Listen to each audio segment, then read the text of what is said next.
Good evening, I'm Shane Jones, leading the news at 7. The Mia Mottley administration has turned its attention squarely on the issue of sargassum seaweed piling up on the island's beaches. Today, a cabinet team visited 2 of 7 locations identified as emergency areas. A high-powered team of 5 ministers traveled to Bath in St. John and Crane Beach in St. Philip to address what has been identified as one of government's priority issues. A large tractor was removing the mounds of seaweed from the shoreline. Minister of Maritime Affairs and the Blue Economy, Kirk Humphrey, led the team. He says government is treating the removal of sargassum seaweed from the island's beaches as a national emergency, and they have included the Barbados Defence Force in the project. It is our understanding that most of the seaweed comes in on the east and the north coast, and then it makes its way through a conveyor belt in the beach toward the south coast. We believe if we can cut it off at the source point where it comes in on the east coast, that we will be able to prevent it from going on to the south coast beaches, which, as you know, is part of our tourist belt. And it's our intention to prevent it from doing so. In any event, by the time it reaches the south coast, it is already at a point where it has deteriorated to a point where it is no longer able to be used for anything of value. Minister Humphrey says the seaweed can be removed safely and drained for other uses. We're also in conversation with the private sector toward using the seaweed to create energy so that it's not just taken and wasted, but to create in the long term a methane gas. We've already seen that it could work. We know that you could convert it into real energy and be able to use it to help fuel some Barbadian households and the development of our country. We believe that the sargassum is not just a problem, but that it is a resource, and that we have to use it as a resource. I know there are some people who were concerned about the fact that we were bringing machinery to the beaches and the potential that that could have on the life that already exists on the beach in relation to the animals, the turtles and so on. But we've been speaking to the persons who are environmentalists. One of the things we did is to make sure we were not trampling on any of the turtle nesting areas as we sought to remove the sargassum seaweed from the beach. Minister of Transport, Works and Maintenance, Dr. William Duguid, hinted that plans were in the works to acquire more machinery to deal with the seaweed in the future, while stressing that a combined effort of ministries will be how the Barbados Labour Party government will be addressing issues during its tenure. We brought all the ministries together to come and collaborate and get this problem solved. We have public works machinery out there trying to get the sargassum cleaned off of the beach. We are prepared if necessary to bring the defence force in, as you will see as we move to our next location. That areas that are not accessible to machinery, we have defence force members actually by hand moving things, and we're bringing everybody together at a collaborative effort to solve problems. Because this is a national issue, obviously, and it's something that will be continuing, and we're going to continue to work together to solve problems. BDF Chief of Staff Colonel Glenn Granham said the force is proud to be part of the joint effort to clean up the beaches. Apart from Bath and Crane Beach, the BDF has deployed teams to Skeets Bay, Fall Bay, Silver Sands, Barclays Park and Long Beach. However, the BDF boss says the job will go beyond boots on the ground. We have employed this morning UAV, an unmanned aerial vehicle, to kind of get a scan of the nearshore coastal area to see what is the threat from further offshore, how many waves of the seaweed are likely to come ashore, within what timeline. And in the next 24 hours as well, we should be going out on a further surveillance and reconnaissance mission to get a sense as to what is further offshore, the size, and again, to be able to harness that information into decision making relative to the deployment of troops, the deployment of the joint interagency community of effort which is needed to deal with the threat. The other ministers on location were Minister of Environment and National Beautification Trevor Prescott, Minister of Agriculture and Food Security Indar Ware, and Minister in the Ministry of Transport, Works and Maintenance Peter Phillips. The Senate met for the first time since the opening of the new session of Parliament, and first on the agenda was a constitutional amendment. The island's constitution stipulates that a senator must be an ordinary resident in the country for 12 consecutive months before being appointed.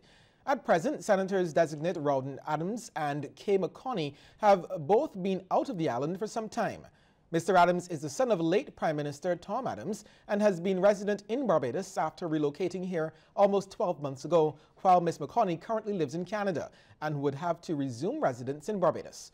On Tuesday, following the official opening of Parliament, Prime Minister Mia Mottley took the necessary step towards amending the island's constitution to provide for the appointment of both to the Senate. Leader of Government Business in the Senate, Foreign Affairs and Foreign Trade Minister Senator Jerome Walcott explained the proposed amendments. The Constitution referred to as a Principal Act, and by deleting Section 37, and it has two paragraphs A and B. It will now just be one section, subject to the provisions of Section 38. Any person who at the date of his appointment is a citizen of Barbados of the age of 21 years or upwards shall be qualified to be appointed as a senator. The amendment of Section 38, we are deleting paragraph B, which reads presently, no person shall be qualified to be appointed as a senator who is a member of the House of Assembly, B, is by virtue of his own act under any acknowledgement of allegiance, obedience, or adherence to a foreign power. It is proposed that that paragraph be now deleted. Senator Walcott says the Constitution in its present form does not cater to a globalized world. Quoting from the Barbados Labour Party's manifesto, Senator Walcott says, at this stage of the island's development, the country must allow Barbadians overseas to give back to their homeland. In a way, are buried here too. Our diaspora is an untapped and underused asset. The Barbados Labour Party will make space for them to feel welcome, facilitate their contribution to local society and economy, and to advance our interests abroad through the utilization of their networks, skills, and resources. By deepening the involvement of the Barbadian diaspora in social and economic development opportunities in Barbados, whether or not they choose to formally relocate home. In a fierce response, the lone opposition senator at the moment, Caswell Franklin, made it clear that he will not be supporting the proposed amendment. He says the constitutional amendment simply cannot be facilitated at this time and appears rushed. Senator Franklin says it is fatally flawed and should never see the light of day.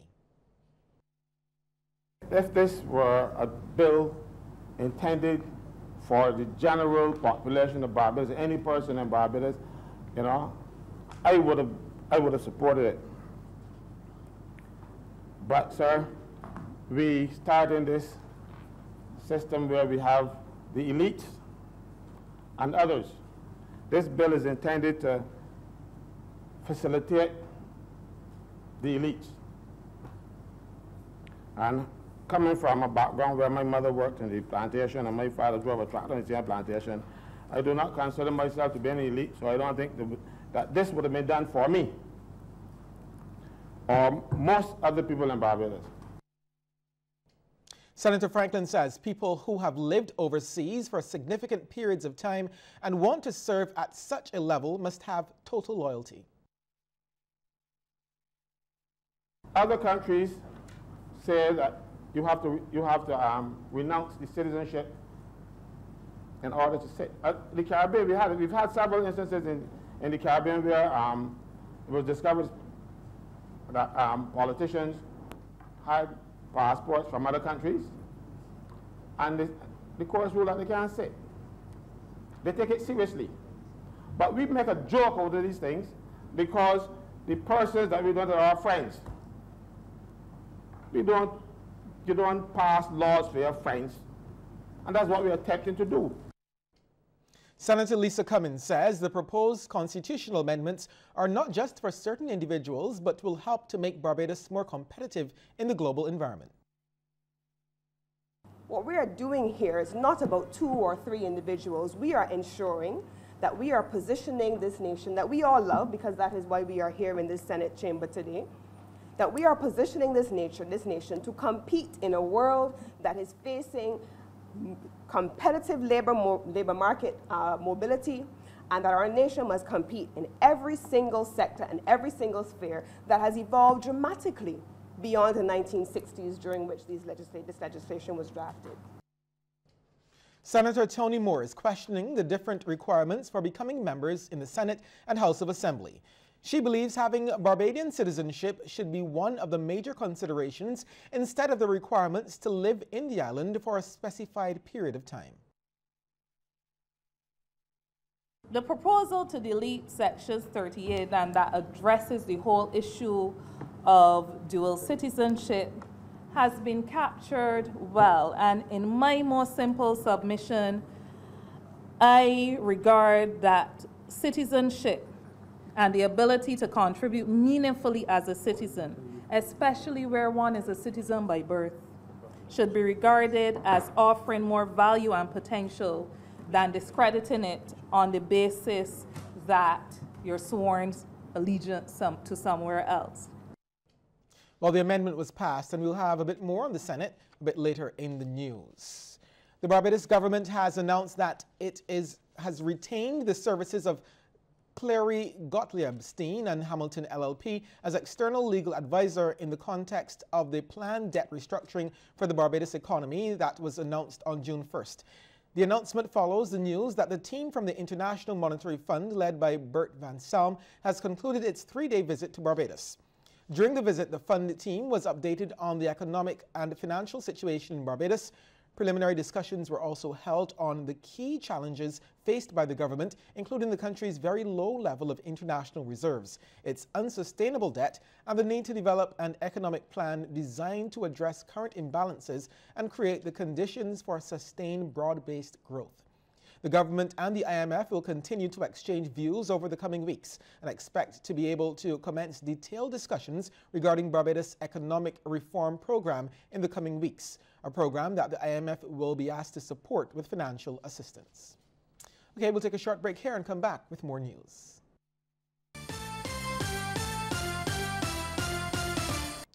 The Anglican Church in Barbados will have to meet yet again to try and elect a bishop. This after a third round of voting yesterday failed to break the deadlock. Lisa Lord reports. Priests from across the Anglican diocese started to arrive at the Christchurch Parish Centre from just after 4 yesterday afternoon. Many seemingly optimistic that the third time would prove the charm, and within a few hours, Barbados would have a new bishop. But just after 10 last night, when several of them emerged, their faces told a different story. After 3 rounds of voting, the elective synod had once again failed to choose between Dean of St. Michael's Cathedral, Dr. Jeffrey Gibson, and Rector of the St. George Parish Church and Rural Dean of St. John, the Reverend John Rogers. The 2 senior clerics failed to get the 2/3 majority in both the House of Laity and clergy. Diocesan Administrator Canon Wayne Isaac says the elective synod decided to adjourn and come back for a 4th meeting at a date to be set. During the 4-hour session, several priests could be heard from the outside loudly voicing their opinions.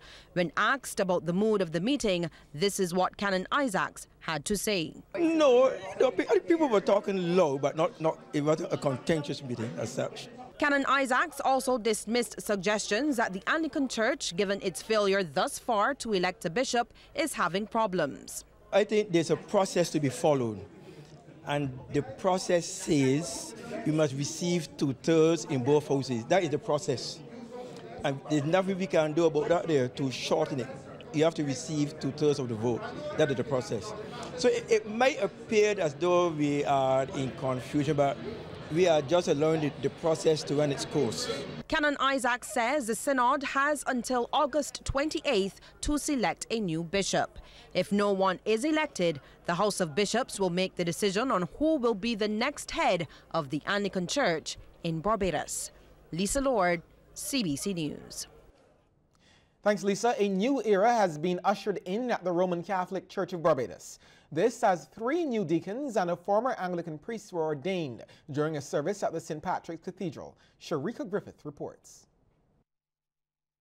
The Catholic Church of Barbados has never had as many clerics as it does today. That's according to former Bishop of the Diocese of Bridgetown, now Archbishop of Port of Spain, Jason Gordon. This is a whole new era for our church. But the church in Barbados has new ministry that we have not been doing before. And because of that, new ministers are required to come to the fore.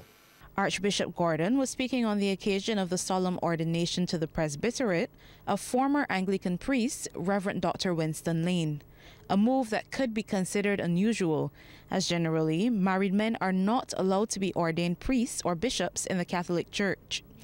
However, as in Reverend Dr. Lane's case, the Vatican has been known to grant exemptions. During the ceremony, 3 men were also ordained to the Order of Permanent Deacons: Michael Gonzalez, Fabian Alexander, and Alphonsus Joseph. Speaking on behalf of his brothers, Deacon Gonzalez says this is not the end, but simply a continuation of their journey. But we cannot do it without your support. With the presence now of permanent deacons, some of the actions and roles, as you've seen tonight on the altar, will be different, strange, and maybe new to some of you, and to us. In time, it will become the norm. Please be patient. Being a deacon is a call to service, and we are here to serve by God's grace. Archbishop Gordon reminded the men that their admission to the deaconate must not be seen as an elevation, but rather as a commitment to deeper service to the church. Sharika Griffith, CBC News. Thanks, Sharika. The Barbados Association of Retired Persons has established a charitable trust to fulfill the growing demands for financial assistance from its members. Since its inception, BARP has had a personal assistance fund to provide small grants for household or medical purposes to members who need assistance in meeting these costs. But as the association's membership has grown, BARP has realized that it needs to raise additional funds and can no longer rely solely on contributions from its existing membership to help those in need. Retired High Court Judge Justice Elneth Kentish is chair of the BARP Charitable Trust. Former Permanent Secretary Teresa Marshall is vice chairman, Chartered Accountant Lindell Nurse is treasurer, and retired computer manager Robert Williams is secretary to the trust. Insurance executive Clyde C.Q. Williams, director of the Child Care Board, Joan Crawford, retired matron Jean Spencer, and communications consultant Dr. Sharon Marshall are the other trustees. Applications for assistance are once again being accepted by the committee. BARP members must have been in good standing for the last 3 consecutive years in order to benefit from this assistance. A man shot by police earlier this week has died. He is 32-year-old Dwayne Omar Ward, alias Lil Yosh of Darrell's Hill Christ Church. He passed away around 10 minutes to 8 this morning at the Queen Elizabeth Hospital. Ward was shot on Tuesday morning around 11:30 in the area of Maxwell Plains No. 2 Christ Church. Well, after the break, we'll check in with some of our regional neighbors.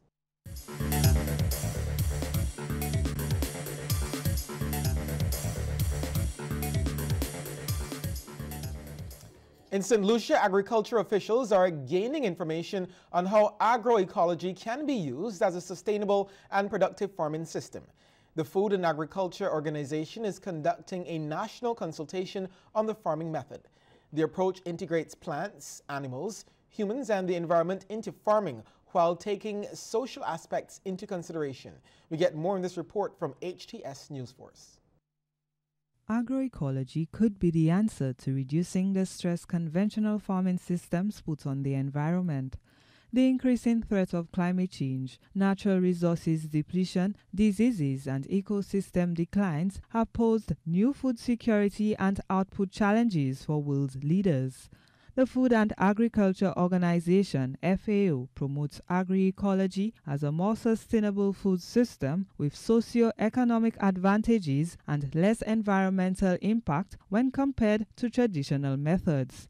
Thus, the FAO is educating local agri-entrepreneurs on how to harness the benefits from this method. The traditional production systems where you have large acreages of monocrops, they are really not good for the environment. It's causing a lot of problems in terms of, for instance, a pest comes in, attacks everything, your whole crop is gone. Black sigatoka in bananas, as you would know, it was a problem in St. Lucia and many other countries.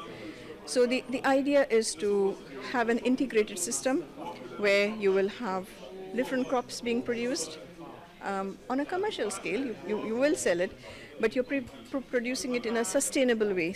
The FAO has been pushing the farming system agenda on a global level with their 10 Themes of Agri-Ecology initiative. St. Lucia, Trinidad and Jamaica are the 3 participating Caribbean countries. Some aspects of the project deal with expanding crops range and integrating young people in the agriculture sector. Health authorities in Antigua and Barbuda say they have formulated a special task force to introduce the human papillomavirus vaccine from July 1st.